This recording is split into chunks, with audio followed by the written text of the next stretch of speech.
My name is Sophia Langford. I'm 34 years old, and on the night of my father's retirement party, when he looked me dead in the eyes and called me a worthless dropout who had embarrassed the family name for the last time, I didn't cry. I didn't argue. I didn't even raise my voice. I simply smiled, looked at him with the calmest expression I could manage, and said 3 words: "Okay, I understand." Then I picked up my coat, walked out of that crowded ballroom, and never looked back. The silence behind me was deafening. My mother's gasp, my brother's awkward laugh, my sister's whispered, "Sophia, wait." I heard every single sound, but I kept walking. By the time I reached the elevator, the weight I had carried for 15 years finally started to lift.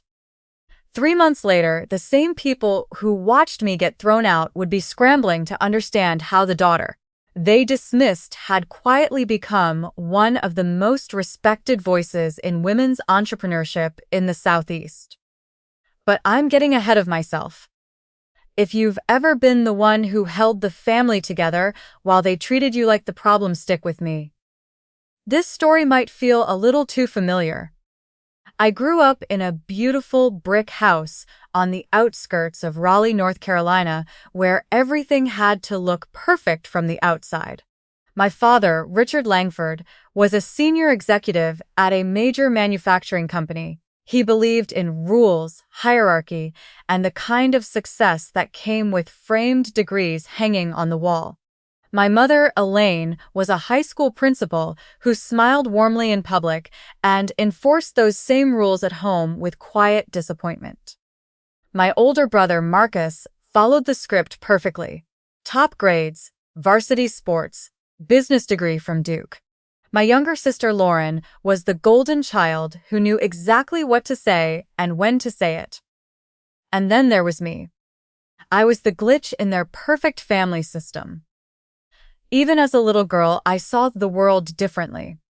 While other kids played pretend, I was organizing neighborhood garage sales at age 9, handwriting price tags, and telling stories about each old toy to make people want to buy them. At 12, I was helping my friends' moms sell homemade candles on Etsy. At 15, I had already built my first simple website for a local bakery using nothing but free tools and late-night YouTube tutorials. My father called it cute distractions. My mother called it unfocused energy. Marcus said I was wasting my potential. Lauren just rolled her eyes.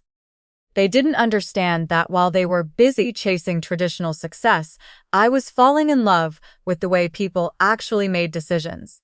Why one story sold a dazed result product while another didn't. How trust was built.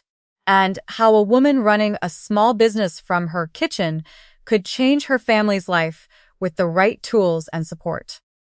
I tried to fit in. I really did. I enrolled in college because fighting them felt more exhausting than pretending. But every lecture on business theory felt hollow compared to what I was learning in the real world. I lasted 2.5 years before I made the decision that changed everything. I sat my parents down and told them I was dropping out. The silence that followed still echoes in my memory. My father's face turned red. My mother's eyes filled with tears. Not for me, but for what the neighbors would think. Marcus called me selfish. Lauren said I was throwing my life away for a fantasy. That night, my father told me something I would never forget. "Sophia, if you walk away from a real education, you'll spend the rest of your life proving you're not a failure. And we won't be there to watch it." I left the house the next morning with 2 suitcases and $200 I had saved from freelance work. I moved into a tiny studio apartment above a laundromat. The first few months were brutal. Ramen noodles, anxiety attacks, and the constant fear that maybe they were right about me. But I kept going. I started a small blog teaching women how to turn their handmade products into real businesses. Then I created simple digital tools, checklists, email sequences, pricing guides. Word spread. More women started reaching out. What began as late-night help sessions slowly grew into something much bigger. If you've ever felt like the odd one out in your own family, the one whose dreams didn't fit their blueprint, I see you. I was you. And I want you to know something important. Sometimes the family script isn't written for your success. Sometimes it's written to keep everyone comfortable, even if that means keeping you small. That tiny blog I started in my studio apartment quietly became the foundation of something I never could have planned. I called it Bloom and Build, a platform that didn't just teach women how to sell products online, but how to build sustainable, dignified businesses that respected their time and their lives. I focused on the things most courses ignored: emotional burnout, pricing with confidence, creating systems that didn't require you to work 24/7, and protecting your peace while scaling. What started as me answering emails at 2 a.m. grew into paid mentorship circles, then full digital courses, then a small software tool I built with a developer friend to help members manage customer emails and inventory without needing expensive platforms. By the time I turned 28, Bloom and Build had helped over 14,000 women generate more than $87 million in combined revenue. We had a beautiful office in downtown Raleigh, a team of 27 people, and partnerships with major platforms. My personal net worth had crossed 8 figures, quietly, without fanfare, without ever posting luxury pictures or bragging on social media. Yet to my family, I was still playing on the internet. I never told them the real numbers. Not once. When my mother needed emergency dental surgery that insurance wouldn't fully cover, I paid it through a scholarship fund I pretended existed. When Marcus's startup idea fell apart and he needed capital to avoid bankruptcy, money appeared through a friend of a friend investor. When Lauren's wedding venue doubled their price last minute, the difference was mysteriously covered. I did all of it in silence, because some part of me still desperately wanted them to love me for who I was, not what I could do for them. I kept hoping that if I stayed small in their eyes, they would eventually see me. I was wrong. The older I got, the more I realized the painful truth. My success made them uncomfortable. It challenged everything they believed about worth, education, and the right path. My father especially saw my independence as a personal threat to the family narrative he had built his entire identity around. There were moments I almost told them everything. Birthdays, holidays, quiet dinners where I sat listening to them praise Marcus's stable career, while I carried the weight of responsibilities they would never know about. But I stayed quiet. I told myself it was love. I told myself it was patience. Deep down, I knew it was fear. Fear of losing the last threads of connection to the only family I had ever known. Looking back now, I understand I wasn't protecting them. I was protecting the version of myself that still believed I needed their approval to be worthy. If you've ever hidden your wins because you were scared your own family would resent you for them, I want you to hear this. Your light is not too bright. The right people will celebrate it. The ones who don't were never meant to walk beside you in the first place. By the time my father announced his retirement, I had been carrying our family's invisible safety net for almost 9 years. I knew every quiet crisis. The medical bills they tried to hide. The mortgage scare when Marcus missed payments. The anxiety attacks my mother had but never spoke about. I handled them all without ever being asked, because that's what I thought love looked like, showing up without needing recognition. But silence comes at a cost. Every time I swallowed my achievements, something inside me dimmed a little more. I became excellent at shrinking myself in their presence. I drove a normal car when I visited. I dressed down. I asked questions about their lives and rarely spoke about mine. I had become a master at making my success invisible. The night of the retirement party, I told myself this would be different. I had prepared a special gift, a complete financial plan and trust fund setup that would guarantee my parents' comfort for the rest of their lives, professionally managed and completely separate from my company. I thought if I presented it humbly, with love instead of pride, they might finally see me. I was still holding on to that fragile hope when I walked into the ballroom. The evening started normally enough. Colleagues giving speeches. My father laughing loudly, basking in the attention. My mother in her elegant navy dress playing the perfect hostess. Marcus and Lauren charming everyone around them. I waited until after dessert. When I handed my father the thick envelope, he opened it with mild curiosity.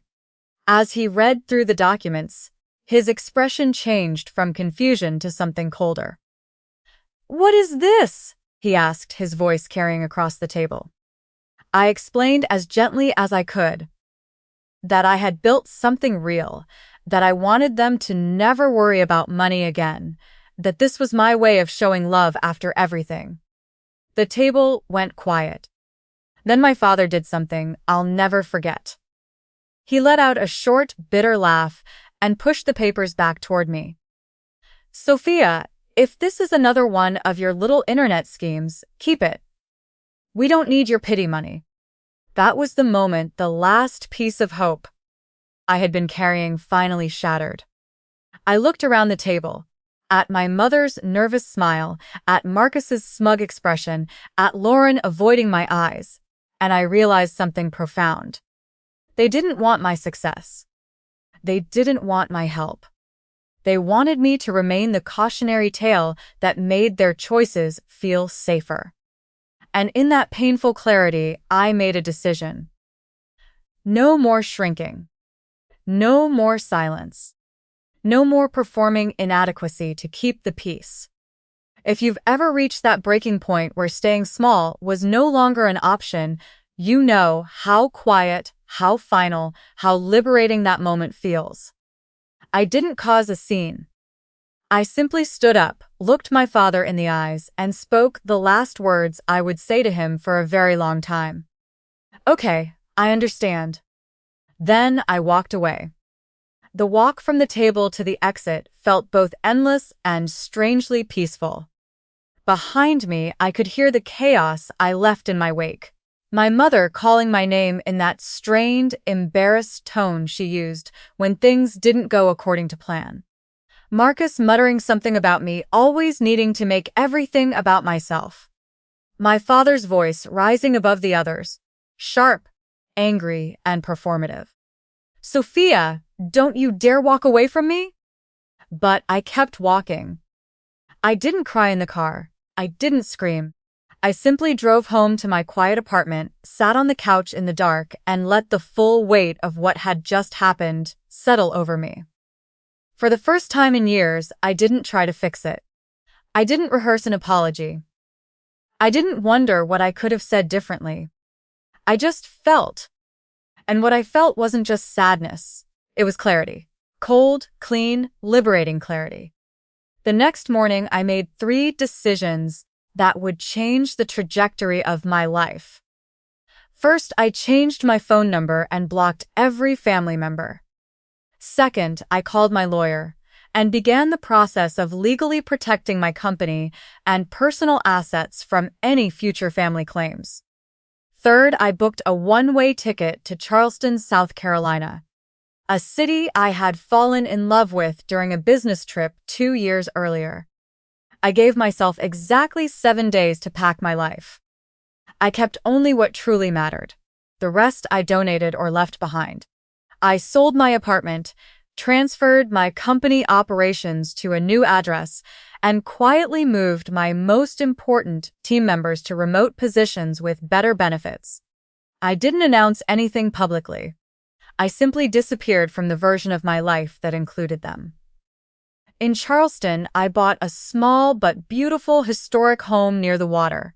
I spent the first month doing something I hadn't done since I was a teenager. I rested. I walked along the Battery every morning, I adopted a gentle golden retriever mix named River. I planted flowers in my backyard and actually watched them grow. And I planned, not out of anger but out of wisdom. I worked with my team to expand Bloom and Build into a national mentorship network. We launched a scholarship program for women from traditional backgrounds who wanted to build businesses their families didn't understand. I started speaking privately with major media outlets, not to brag, but to change the narrative for thousands of women who felt alone in their ambition. All of this I did in complete silence regarding my family. If you've ever had to rebuild your life while your heart was still bleeding, you understand how heavy and holy that season feels. Every small choice became sacred. Every boundary I set felt like an act of self-respect I had denied myself for years. 3 months after that retirement party, the consequences of their words finally started to ripple back to them. But that's a story for the next part. Let me take you back to the exact moment everything exploded that night. After my father pushed the envelope back at me with visible disgust, the table erupted. Marcus leaned forward, smirking. "Come on, Sophia. We all know you're good at making things look successful. But let's be honest, this is probably some inflated valuation from one of your little online games." Lauren, ever the diplomat, tried to smooth it over but still landed the blow. "Maybe this isn't the time or place to talk about your side projects. It's Dad's night." My mother looked at me with tears in her eyes and whispered, "Why do you always have to make things difficult?" But it was my father's words that cut the deepest. He stood up slowly, his voice carrying across the entire private dining room so everyone, colleagues, friends, extended family, could hear. "Sophia, I have tolerated your little rebellions long enough. You dropped out of college, disrespected everything we taught you, and now you come here trying to buy respect with whatever fake money you made playing on the internet. You are a disappointment.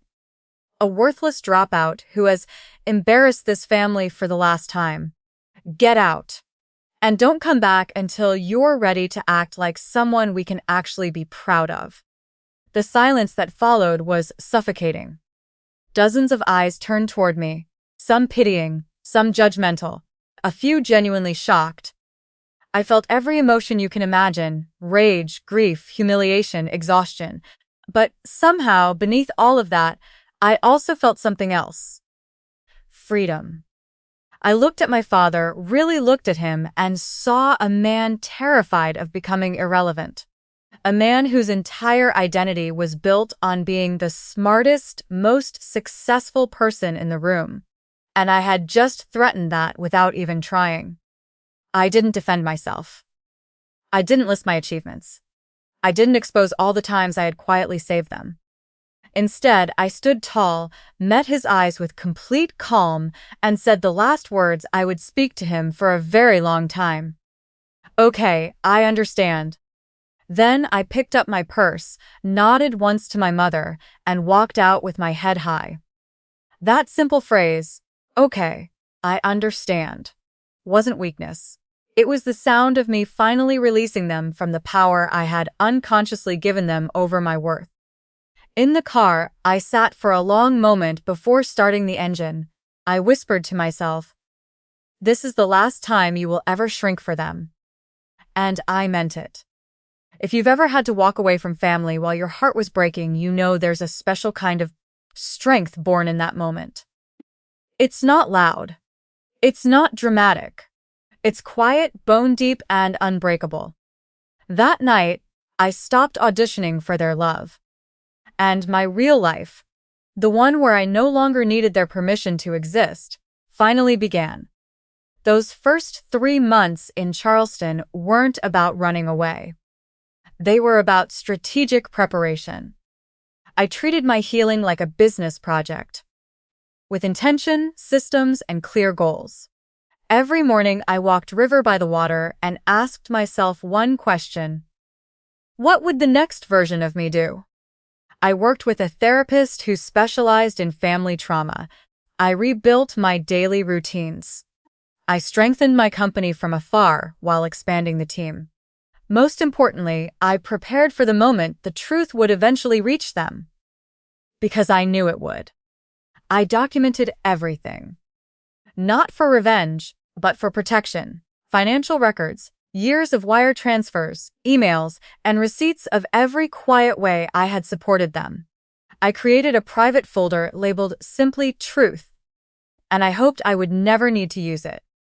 Meanwhile, Bloom and Build entered its most powerful growth phase yet. We launched a major media campaign featuring real stories of women who had built businesses despite family doubt. I gave my first major interview to a respected business publication.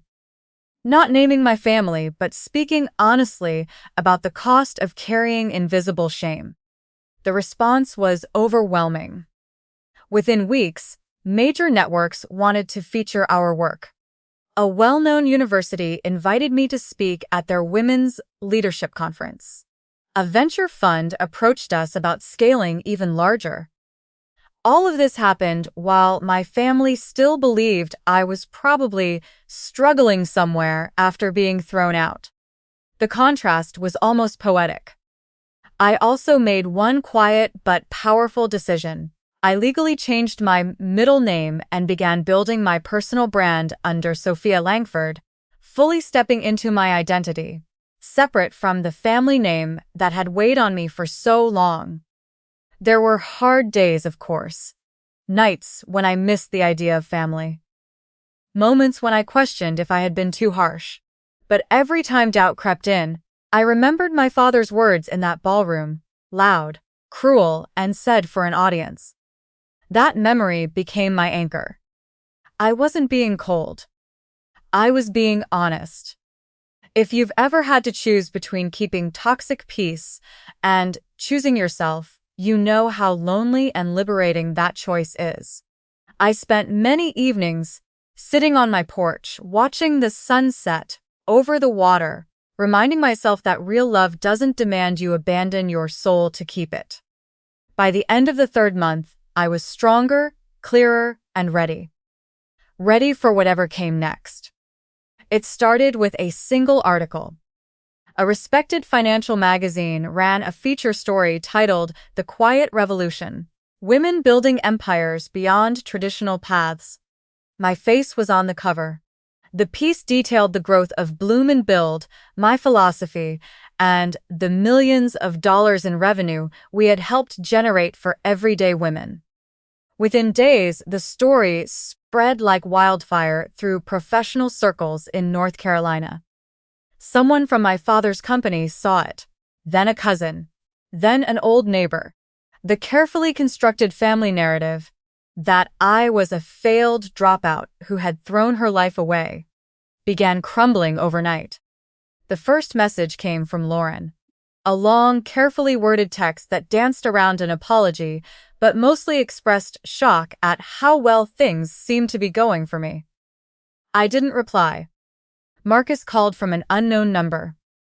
I let it go to voicemail. His message was a strange mix of confusion and irritation, asking if I had suddenly gotten lucky and mentioning that Dad had been unusually quiet at work lately. My mother sent a short email, just 3 lines. Sophia, we saw the article. Please call me. We need to talk. I didn't call. Instead, I continued living my life in Charleston. I hosted my first in-person mentorship retreat. I watched river chase waves on the beach. I planted tomatoes in my garden, and I waited. The real reckoning came 6 weeks after the article dropped. My father's company, the one he had dedicated 38 years to, invited me to be the keynote speaker at their annual leadership summit. The theme? Innovation beyond conventional credentials. They had no idea I was his daughter. They only knew my professional reputation. I accepted. The day I flew back to Raleigh, I felt no anxiety, only calm certainty. When I walked into the green room before the event, My sister Lauren was already there waiting. She looked smaller than I remembered. She tried to hug me.